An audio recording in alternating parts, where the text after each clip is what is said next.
e existe acima disso a hierarquia divina. Então, embora eu possa ter divergência sobre Robert Filmer, ele mantém um ponto da cultura clássica, que é enxergar a ordem social como uma sequência de hierarquias. E essas hierarquias tendo um líder. Nós podemos, inclusive, entender muito da história do iluminismo como uma revolta sucessiva contra essas hierarquias. Não é nenhum absurdo. Por quê?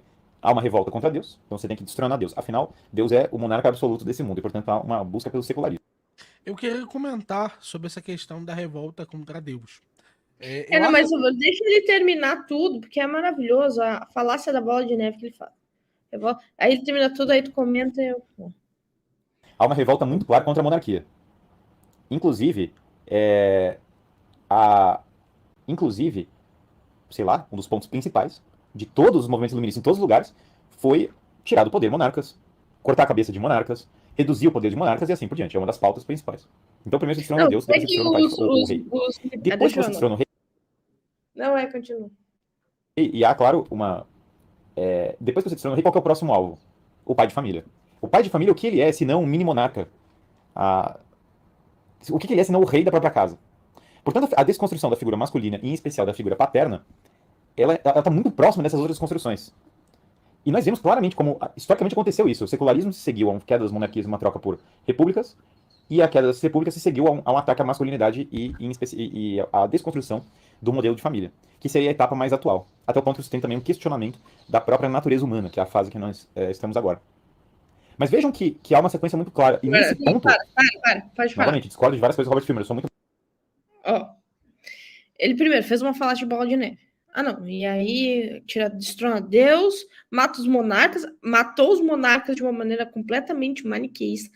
Foi, assim, maldade que fizeram com os monarcas. Não, foi algo assim, não se entende o porquê que isso aconteceu.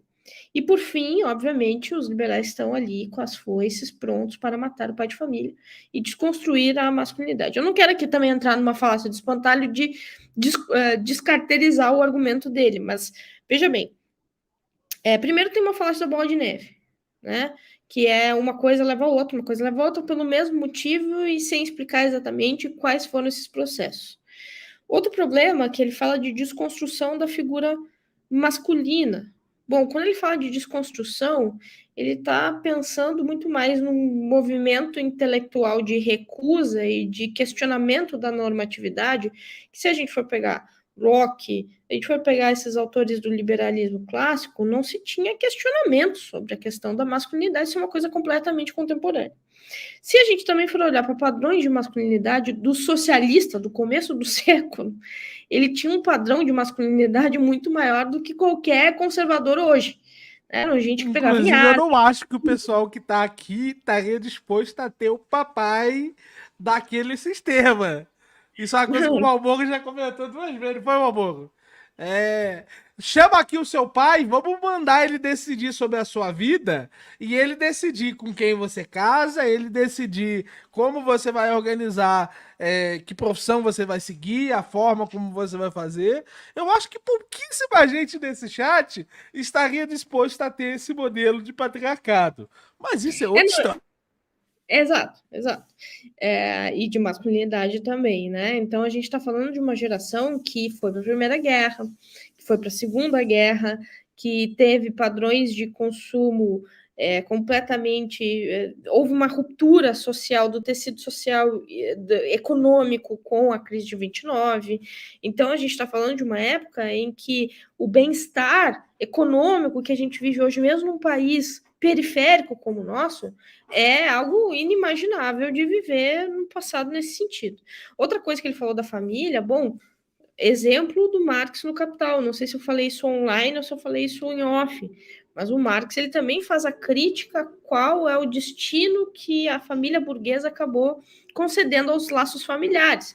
Então veja que ele pressupor que os socialistas, no seu sentido de gerações marxistas, estão contra a família, na verdade, a experiência soviética de construção de uma família proletária poderia muitos conservadores, inclusive, concordar com isso. E, por fim, o que eu ia falar mais o que pode se tirar desse dilema do Freire, que é verdadeiro, do dilema entre liberais e conservadores? Liberais e conservadores, assim como socialistas e liberais, podem ser comparados, mas também podemos eleger os elementos que os distinguem. E a questão da ordem, não é que os liberais estão no extremo da desordem, mas existe uma preocupação plausível entre os conservadores da dinâmica da ordem. E que a liberdade, em alguma medida, tem um requisito, que é uma estrutura social forte. Ou seja, a ordem, ela é anterior à liberdade. Para haver liberdade, é preciso haver ordem. Nem todo liberal vai discordar de algo assim. O mesmo Locke, por exemplo, está pensando em uma sociedade que só existe a partir da lei. Não existe sociedade sem lei. O Locke está dizendo isso. O Locke não está propondo um modelo anarquista. Claro que a gente vai analisar particularidades sobre a obra do Locke quando ele falar. Outro ponto também importante é considerar, bom, o que estabelece essa ordem? Temos divergências quanto a isso. E também a manifestação que um conservador entende do indivíduo em comunidade, ela é, obviamente, fundamental, onde, sim, o individualismo liberal vai trazer uma perspectiva, digamos, mais associal possível para o indivíduo. Então, o dilema que ele está trazendo é um dilema real, o dilema da preocupação do conservador na preservação de uma certa estrutura social forte. E que a liberdade, no caso, ela depende dessa estrutura social forte. Mas o liberalismo, por si só, diferente de perspectivas anarquistas, o liberal, ele não tem a mesma, eu não digo a palavra repulsa, mas ele não tem o mesmo nível de desconfiança dessas estruturas sociais quanto os anarquistas podem ter. Então, em termos de mensuração, ou seja, de entender quanto essa desconfiança das estruturas sociais, quem tem mais, os anarquistas, tem muito mais anarquistas, inclusive libertários, que é parte do público dele, do que os próprios liberais. Uma coisa que eu queria colocar é que o Guilherme Freire, ele realmente não deve ter lido Locke. Porque, para citar o Locke, no segundo tratado do governo civil, como sendo alguma coisa que o público dele, ao ler esse autor, fosse chegar à conclusão que ele era uma pessoa que tinha uma visão de família que destruía efetivamente a forma como a família se comporta, e B, tivesse uma visão contra Deus, essas duas acepções são acepções profundamente estranhas para o Locke.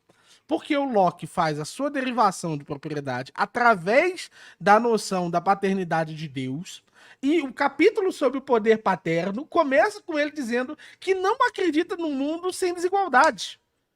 Então, a gente vai ver aqui em específico, porque são 2, 3 trecinhos aqui em específico, que vai ficar muito claro isso. Para aquele que lê isso, pode falar. Sobre Locke, que pega exatamente essa passagem, provavelmente algum liberal ateu, existe, né, óbvio, ele pega exatamente essa passagem para criticar, para chamar o Locke de religioso.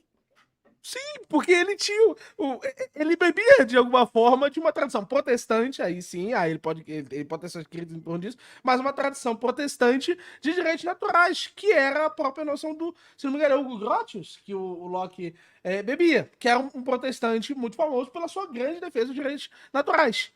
Mas eu vou colocar aqui para ficar claro aqui.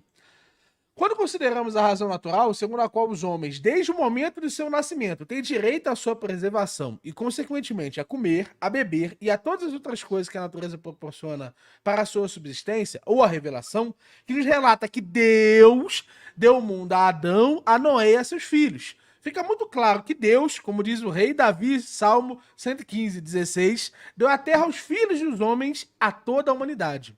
Mas, supondo-se isso, alguns parecem ter grande dificuldade de perceber como alguém pode se tornar proprietário de alguma coisa. Não vou me contentar em responder que, se é difícil explicar a propriedade, partindo-se de uma suposição de que Deus deu o mundo a Adão e sua posteridade em comum, é impossível que qualquer homem, exceto o monarca universal, que é o que efetivamente o Guilherme Freire quer afirmar, tenha qualquer propriedade. Partindo-se de uma suposição de que Deus deu o mundo a Adão e a seus herdeiros na sucessão, excluindo-se todo o resto de sua descendência.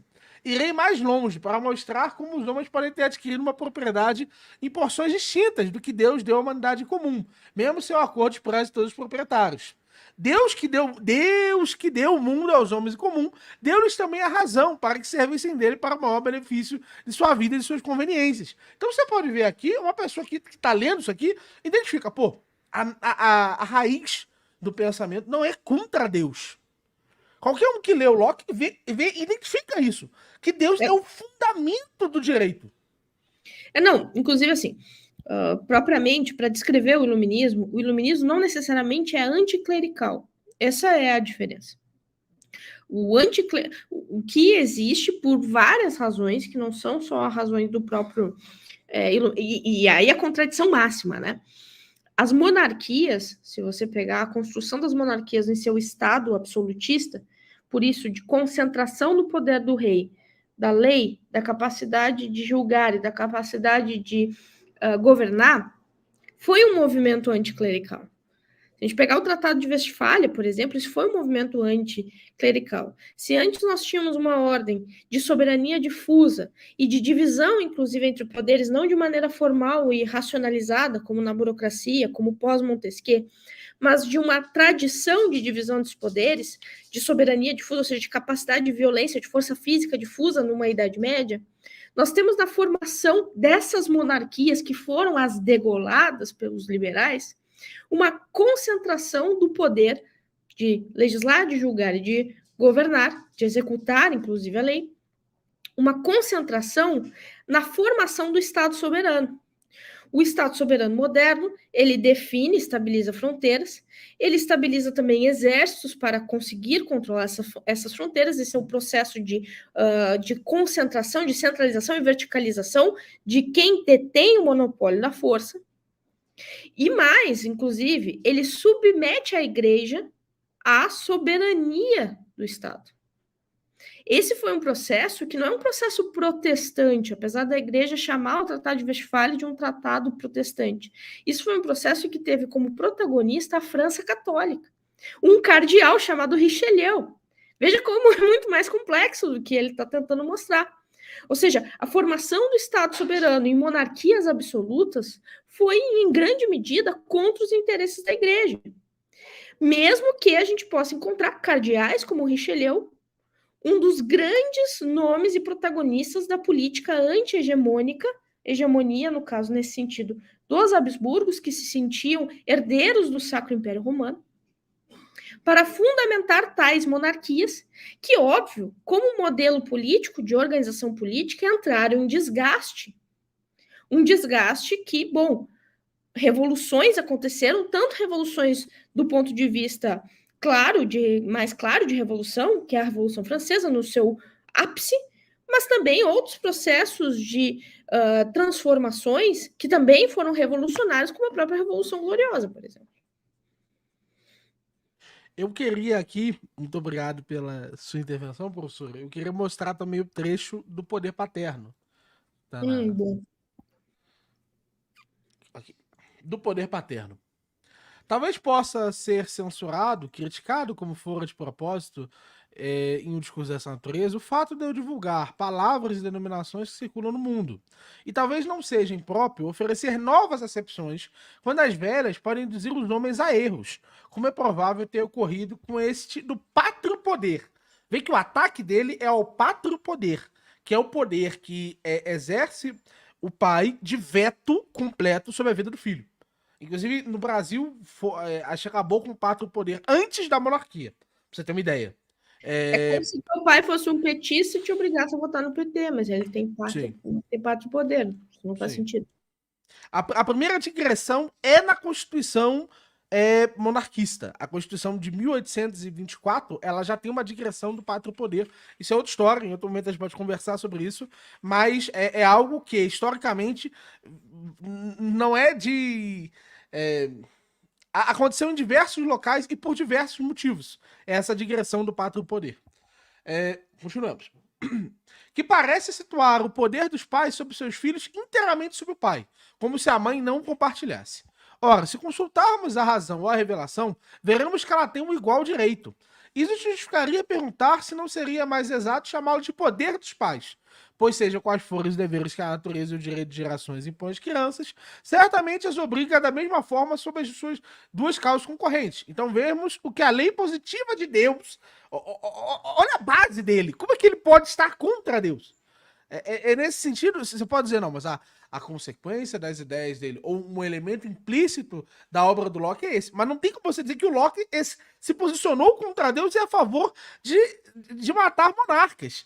Inclusive, porque não vai dar tempo aqui, é impossível ler Locke para o Guilherme Frey, isso é impossível.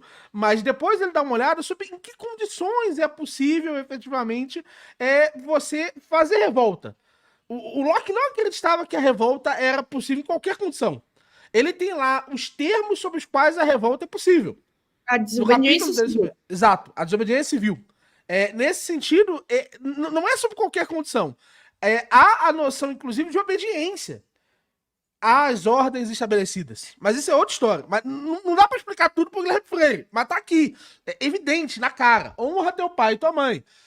Quem amaldiçoar o pai ou a mãe, respeite cada um de vós, o pai e a mãe. Filhos, obedecei vossos pais. E ele está dizendo que isso é a lei positiva de Deus, que isso deve ser feito. E ele fala, você simples fato... Inclusive, é algo natural, isso inclusive é algo natural da discussão desses teóricos da época, é a transição do Estado natural para o Estado civil. Então, a grande preocupação dos ditos liberais clássicos é exatamente como formatar uma sociedade pacífica de contratos, como fazer com que a sociedade civil seja possível através de lei. Só que, claro, diante as divergências que não se resumem só em divergências religiosas, mas divergências de talvez naturais da própria existência humana, a impossibilidade de crer que é possível as pessoas serem submetidas hegemonicamente a algo, entende-se que é preciso um arranjo social tolerante, onde as pessoas possam conviver pacificamente. A ordem tolerante não é aquela que tolera libertinagem ou algo nesse sentido. É uma sociedade pacífica de contratos possível, inclusive, pela lei legítima. Essa é a grande preocupação dos liberais clássicos. E não isso que ele pinta no vídeo. Sim.